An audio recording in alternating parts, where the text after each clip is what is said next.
Hey everybody, today we are speaking with Hussein Bandikwala. He's a PMO coach. He's also a LinkedIn learning author.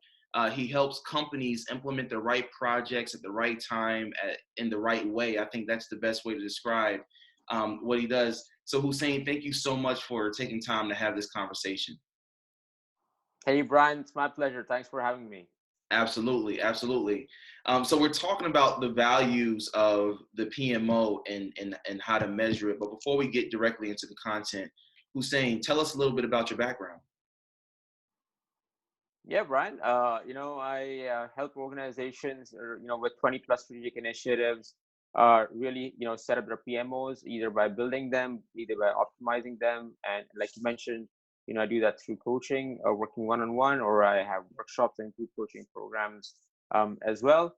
And really, one of the things that really bothers me out there is the fact that a PMO or is a role or a department much like IT, much like accounting, much like uh, marketing or procurement, but its value, and I know we'll get into it a bit, its value, their value never gets questioned and it's very understood. But with PMOs, it's always a question up in the air. And 50% of PMOs fail 3 years after they're created.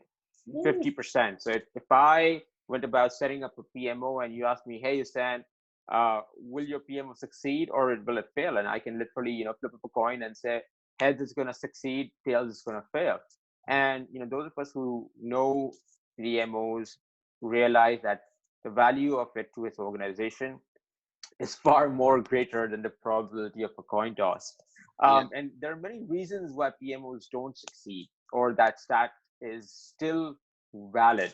And, we can get into that as well. But, one of the core reasons is that when a PMO is about to be set up, about to be created, the person leading the PMO leader, is generally not yet ready to take that role on. It's sort of a, let's bring someone in and make it happen. Usually it's it's the person who is available. Usually it's a person, who has the most project management experience, but don't have much experience in running a department, running a business function within an organization. I think that's where some of the challenges lie. And, uh, I felt that that was a gap that needed to be addressed, and that's why I do what I do.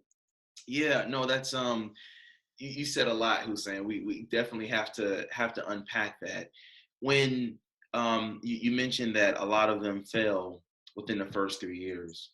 That's interesting. What criteria what criteria is missing that would identify a failure? Well, I mean, to me, at the end of the day, the bottom line is: are people responding to the PMO? Are people within an organization either casually or formally saying, yeah, you know what, they're doing a good job, or what does that person do again, or why are they around, or oh my God, do I have to do another report for them?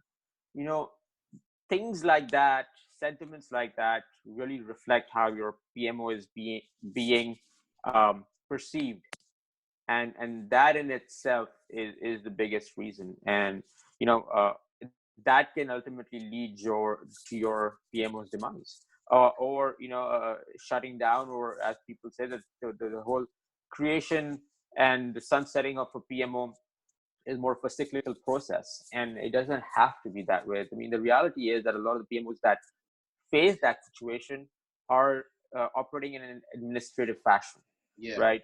Are the checkboxes checked? Are the documents created? Are the documents created in the right way? Are the meetings happening?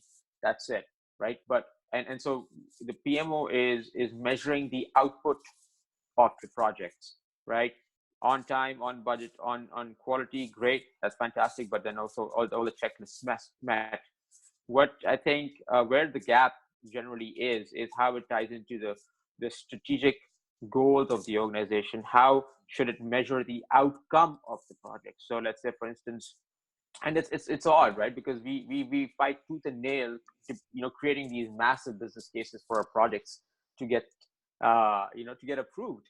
But when the project's done, nobody looks at the business case again, because the business case was approved on a premise, and that premise was, okay, once the project is done, it's going to benefit the company in, these certain ways.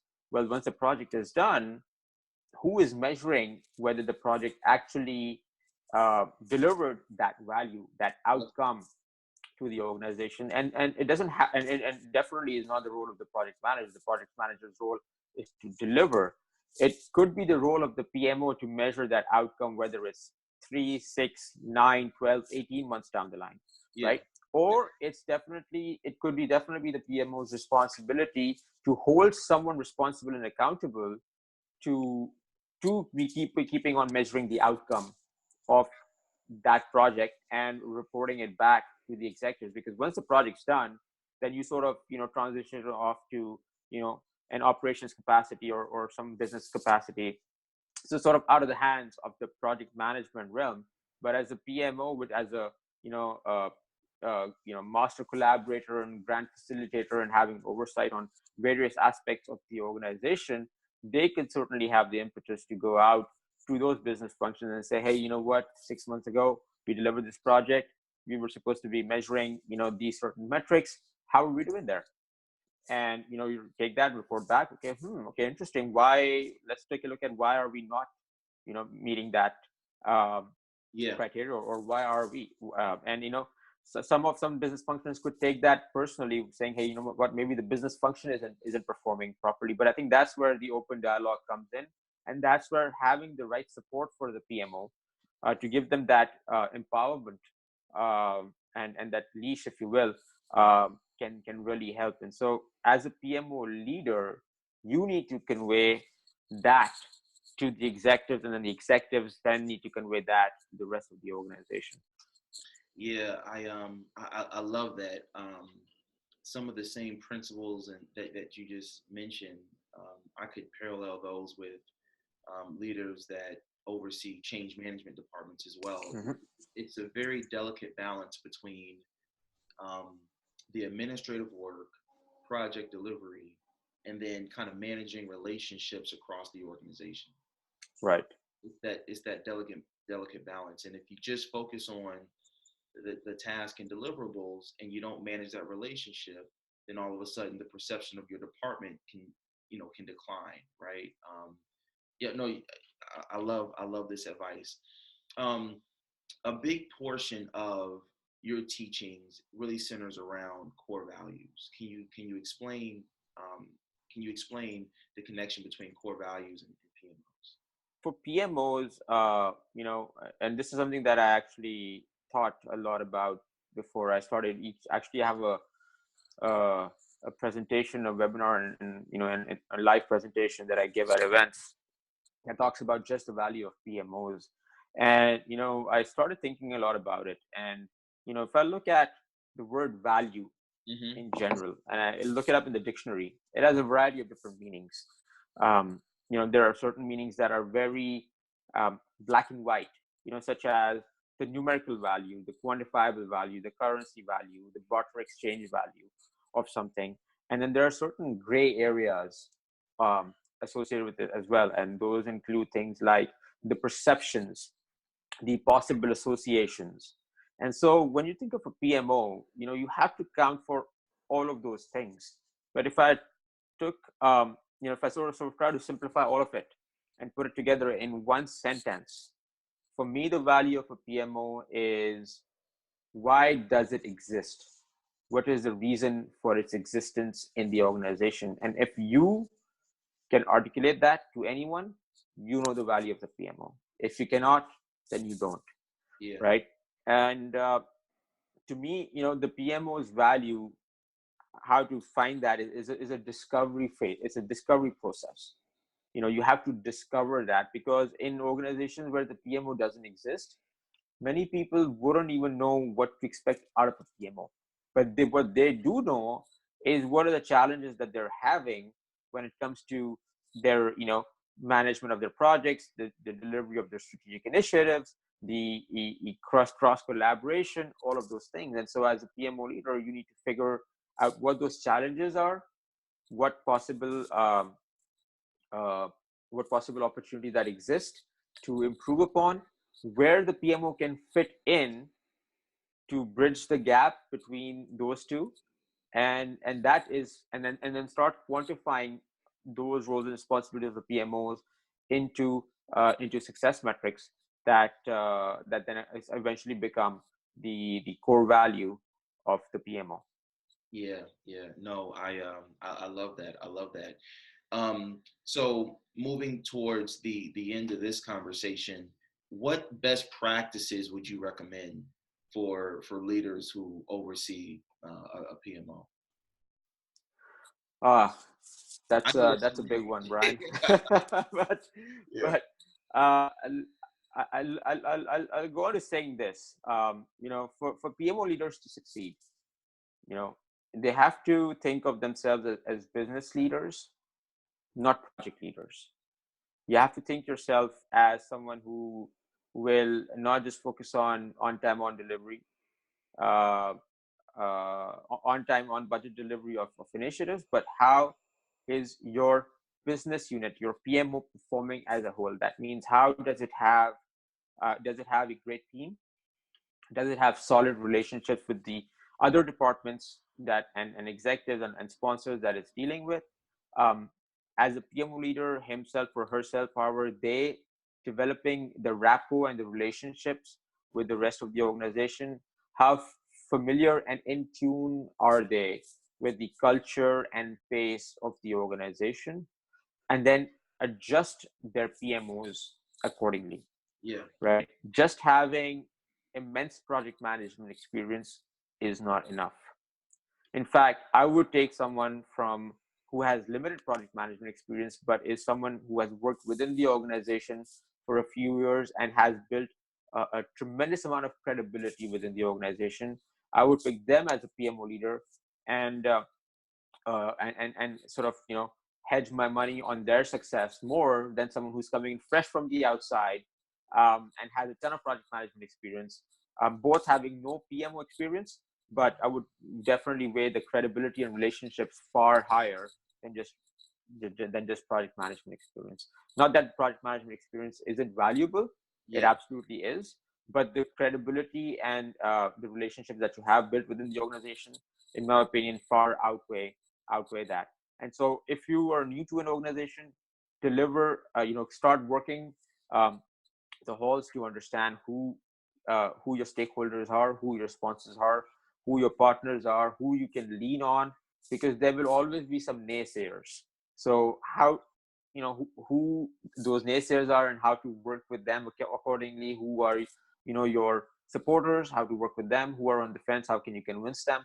Those are some of the things that as a PMO leader you need to take stock of, and not just focus on the checklist and the delivery of initiatives. absolutely. And the other thing, Brian, sorry, just to finish it off, I would No, say no, is that no.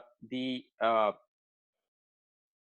the whole understanding of the value of a PMO, that should happen on a regular basis, right? So if you're a smaller organization, do it every 6 months. If you're a larger organization, do it every 18 months. But the reason why the 3-year failure rate is so high is because once that exercise is done, it doesn't happen again. And with with all organizations, you'll see them planning 3 years, 5-year roadmaps, but then you'll see them redesigning, redefining those 3-year, 5-year roadmaps before that 3-year, 5-year period is over, because there have been situations, Yeah, either inside the organization or outside, that have mandated them to do that so that they can stay afloat, they can stay in business. And so once that happens, the PM also has to react to that. They also need to make sure that the reason that PMO exists today may not be the reason why it existed 3 years ago. So they should continuously refine that proactively, so that their value is always fresh and front and center to the organization. yep, yep, yep. No, I agree with you 1,000%. Again, a lot of these principles kind of parallel with the change management departments as well. So Hussein, um, we got to get you back on a webcast, and together I think we need to do like a deep dive and really go deep into how a PMO can be successful and your framework and everything. So we'll work together to get that on the calendar. But Hussein, thank you so much for your time. And I really appreciate you sharing this knowledge with me and also the community. My pleasure, Brian, and thank you so much for having me. And I'd love to do a second deep dive as well. One thing that I've done in my LinkedIn Learning course as well is that the entire framework of setting up a PMO, one of the main things that I've focused on is change management, Yeah. right? And and really instilled in fact, it has like 4 or 5 videos just on change management, one for every phase. To really drive down the fact that change management is not just knowledge transfer. It's not just one line of item on a project schedule at the end of the project. It's much more than that, and it has to be alive and kicking throughout the journey of setting up a PMO. Yep. So I'd love to go ahead and share all of that with you and your viewers sometime soon. Yeah, we'll definitely knock it out. All right, Hussein, have a great rest of the day, man. Thank you so much for this conversation. Thanks, Brian.